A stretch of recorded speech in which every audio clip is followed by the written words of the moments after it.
DMTV Info, votre chaîne d'information en temps réel. La politique, la santé, le sport, les faits de société, la musique, les rumeurs et bien plus encore. Vous découvrirez cela dans notre chaîne DMTV Info.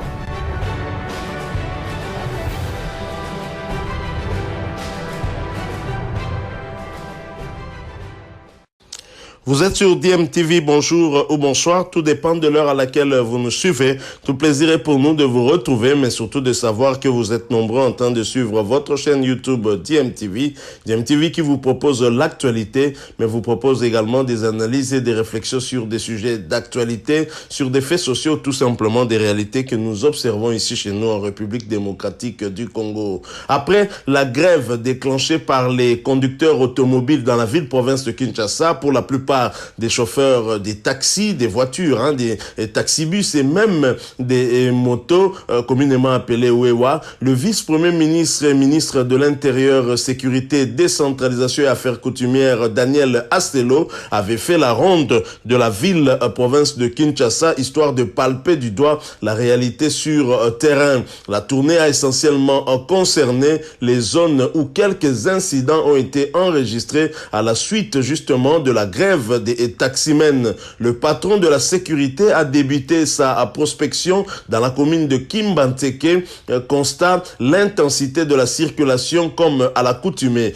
Visiblement, le moratoire d'une semaine accordé aux chauffeurs par le vice-premier ministre de l'Intérieur a calmé les esprits qui étaient surchauffés. Après l'étape de la commune de Kimbanteke, Daniel Aselo s'est rendu au rond-point Ngaba en passant par la célèbre place Super Lemba, toujours dans le cadre de sa tournée pour s'imprégner de la situation de grève décrétée par les automobilistes dans cette partie de Kinshasa.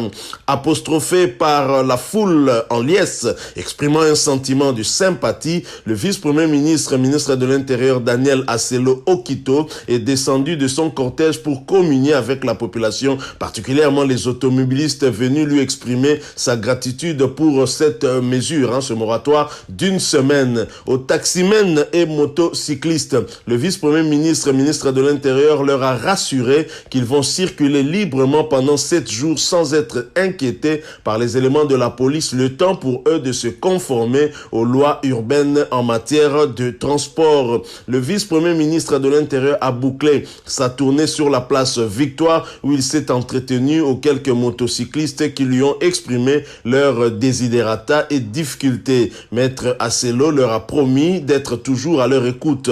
Toutefois, a-t-il insisté sur le respect scrupuleux du code de la route et les autorités policières. Il les a recommandé de s'acquitter de tous les droits et devoirs civiques qui en lien en tout cas avec le transport en commun, bien évidemment. Pour rappel, dans la matinée du 12 juillet 2021, une réunion avait été convoquée d'urgence par le patron de la sécurité nationale à la suite des incidents enregistrés lors de la grève des chauffeurs de taxi. On prit part à cette réunion le ministre national des Transports, le gouverneur de la ville-province de Kinshasa, Gentini Ngobila, le commissaire provincial de la police, le général Silvano Kassongo, bien évidemment, le ministre provincial de l'Intérieur et les associations des taximens. Alors, le moratoire accordé aux chauffeurs de taxi pour une semaine n'a pas enchanté en tout cas tous les chauffeurs qui ont estimé que ce temps était beaucoup plus court. Et d'ailleurs, beaucoup s'étaient aussi insurgés un tout petit peu contre cette décision, comme si les chauffeurs avaient fait grève pour solliciter ce moratoire pour payer les droits dus à l'État. Ce n'était pas ça. Les chauffeurs ont manifesté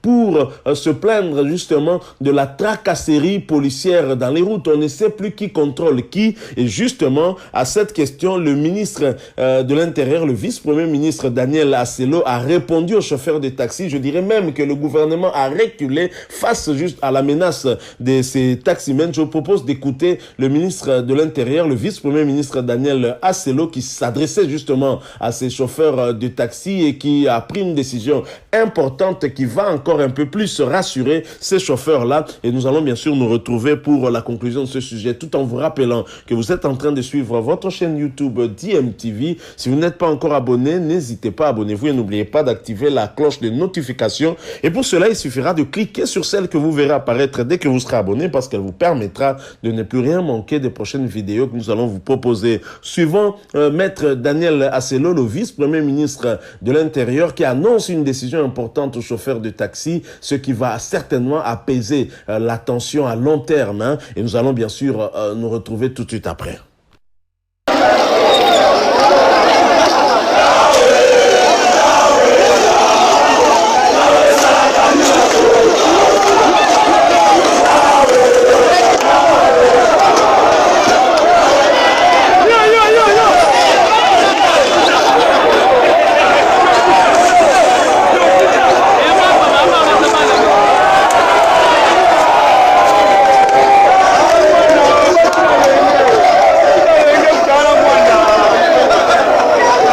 À partir ya lelo tozozwa mesure pona batwana bozobengaka baujana bazonga place il faut bazonga batika barulage basala musala na bango bino pe botambola na discipline pomboka nyonso esengeli discipline ezala toyokani plus que ça d'ujana botambola na kimia kasi botika pe barulage basala musala botika brutalité.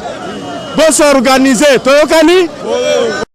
Voilà, nous sommes de retour. Hein. Vous venez de suivre là le vice-premier ministre de l'Intérieur, Daniel Aselo, qui a répondu à l'une des revendications de ces chauffeurs de taxi, qui était justement la problématique de la tracasserie routière. En effet, sur la route, il y a de nombreux services de la police, bien évidemment. Vous avez aussi des agents communément appelés bureaux D, qui sont des services de renseignement, qui sont en train de tracasser tous ces chauffeurs sur la route. On ne sait plus quel est ce policier qui doit demander tel ou tel autre document au chauffeur. Tous les policiers maintenant se transforment en police de roulage pour exiger aux chauffeurs de leur donner des documents et pour faire des contrôles. C'est ça justement le problème. Le problème, c'était la tracasserie sur la route. Il était très important que le vice-premier ministre puisse descendre sur terrain, s'imprégner des réalités qui se passent sur terrain afin de prendre des décisions idoines, les bonnes décisions qui vont finalement apaiser tout le monde. Seule la police de roulage doit justement faire le contrôle des documents, réguler la circulation. Bien évidemment, on peut avoir aussi des agents de transport, mais les agents de transport ne peuvent quand même pas être déployés dans les rues de Kinshasa à n'importe quelle période. Je pense que c'est dans la période où peut-être le gouvernement provincial ou le gouvernement national a besoin de faire le recouvrement par rapport à certains droits dus à l'État. Là, on peut comprendre, mais ici, en République démocratique du Congo, particulièrement à Kinshasa, force est de constater lorsque vous prenez un taxi que vous devez vous barricader à l'intérieur, le chauffeur barricadé, surtout ceux des taxibus. Visiblement, les chauffeurs ont tellement peur de ces agents qui sont parfois violents, se barricadent dans leur cabine, ne laissant pas la possibilité même à un simple client d'y entrer. Et les victimes, comme toujours, c'est la population, parce que bien évidemment, surtout les hommes sont confondus avec les agents de l'ordre et certains ont même des difficultés à pouvoir prendre un transport parce que on pense qu'il pourrait être ce qu'on appelle communément bureau D, les gens du service des renseignements de nos communes et des différentes communes, bien évidemment. Alors, donc, c'était ça la problématique. La problématique, c'était celle de la tracasserie sur la route. Il suffit de sortir. Vous avez des policiers communément appelés Ujana qui sont déployés dans les rues de Kinshasa et qui se promènent en jeep et qui arrêtent les chauffeurs de n'importe quelle manière. Et trop souvent, il y a des témoignages des chauffeurs qui nous ont dit que, surtout ceux des taxibus en tout cas, vous voyez ces policiers venir ne pas suivre le chauffeur mais suivre le receveur. Une fois que le receveur est attrapé, poser maintenant la question sur la destination qu'a pris toute la recette de la journée ou la recette jusqu'au moment où ils ont été arrêtés. C'est quand même triste. Je pense que quelque part, nous devons revenir à la normale. Revenir à la normale, ça veut dire que la police de roulage roulage, qui est un corps dans la police même, mais qui est chargé de réguler la circulation, doit être la seule déployée sur le terrain pour faire ce travail de réguler la circulation et en même temps faire le travail de contrôle et de faire respecter le code de la route. C'est vrai qu'aussi bien nous pointons du doigt la police, aussi bien nous pointons du doigt peut-être le gouvernement, en ce sens que certains droits dus à l'État, bien évidemment, on peut comprendre, sont sollicités, les agents déployés dans les rues pour pouvoir faire le recouvrement en forcé, mais nous devons pointer aussi du doigt ces usagers de la route, notamment ces chauffeurs de taxi, les chauffeurs de taxi-moto qui ne respectent pas le code de la route. Tout le monde doit faire sa part. Et je pense que cette décision du vice-premier ministre et ministre de l'Intérieur va permettre d'apaiser les tensions, mais en même temps, l'État doit imposer aussi l'ordre sur la route et donc les chauffeurs de taxi doivent aussi respecter désormais le code de la route et surtout ceux des taxis-motos, en commençant d'abord par les identifier. Alors tout ceci révèle quoi? Ça révèle encore une fois de plus la faiblesse de l'État face à une situation donnée. L'État qui prend des décisions unilatérales et ce qu'on a reproché d'ailleurs à ces contrôles-là qui ont abouti à cette grève, c'est que c'était même le jour où les élèves de 6e année secondaire allaient pour faire leurs épreuves des examens d'État et vous avez rendu leur déplacement compliqué et difficile alors que des décisions responsables pouvaient permettre à ce qu'il n'y ait pas une telle situation ici dans la ville-province de Kinshasa. Alors l'État n'a pas vraiment de moyens de transport comme alternative à offrir aux Kinois. La société Transco ou même d'autres esprits de vie n'ont pas un charroi suffisamment bombé pour assurer le transport dans toute la ville-province de Kinshasa. Alors il suffit que les privés se mettent autour d'une table et soient d'accord et déclenchent une grève. Vous voyez la panique au sein de la République démocratique du Congo. C'est un peu la même chose en ce qui concerne aussi les denrées alimentaires. Le gouvernement qui annonce que les prix vont baisser, la FEC dit non tout simplement parce que le pays est pris en otage justement par cette FEC-là qui a la totalité, qui a même le monopole justement de nous vendre ces denrées alimentaires. L'État n'en a pas les moyens, l'État ne peut pas assurer cet approvisionnement-là. Il suffit que ces privés-là se mettent en grève pour que Kinshasa meure de faim. Donc voilà dans quelle situation on peut se retrouver, à l'État de réfléchir justement pour essayer de pallier à ce genre de situation et ainsi éviter à la population congolaise des situations difficiles telles que nous avons vécues notamment cette journée du 12 juillet 2021. Donc voilà ce que nous avons voulu partager avec vous et nous espérons en tout cas que ce sujet vous aurait intéressé parce que bien évidemment nous avons tous, pour la plupart en tout cas, parce que la plupart des Kinois n'ont pas de véhicule et donc nous étions victimes de ce qui s'est passé ce jour-là avec la grève. Et bien évidemment la réponse apportée par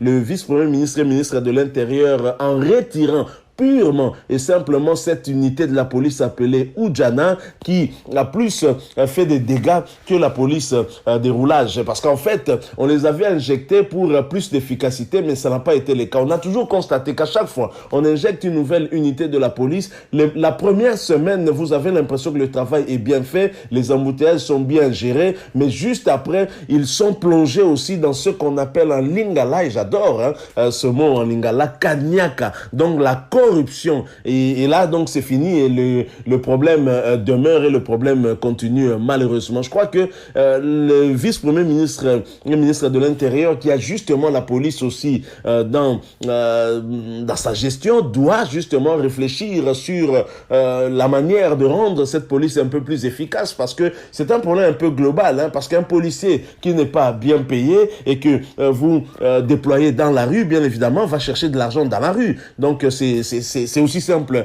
que ça. Qui travaille à l'hôtel mange à l'hôtel. Vous connaissez cet adage-là. Eh bien, les policiers ne font qu'appliquer cet adage-là parce que si à la maison, son enfant a été chassé à l'école parce que le minerval n'a pas été payé, croyez-moi qu'il va chercher cet argent-là sur le dos des chauffeurs de taxi ou des chauffeurs en général, tout simplement. Merci une fois de plus à vous qui nous avez suivis. Nous sommes arrivés vraiment à la fin cette fois-ci. Abonnez-vous à cette chaîne si vous ne l'êtes pas encore et n'oubliez pas d'activer la notification juste en cliquant cliquant sur la cloche qui apparaîtra dès que vous serez abonné. Elle vous permettra bien entendu de ne plus rien manquer des prochaines vidéos que nous allons vous proposer. Encore une fois, merci à vous. Nous espérons vous retrouver bientôt avec un autre sujet d'actualité. En attendant, portez-vous bien et DMTV vous dit au revoir.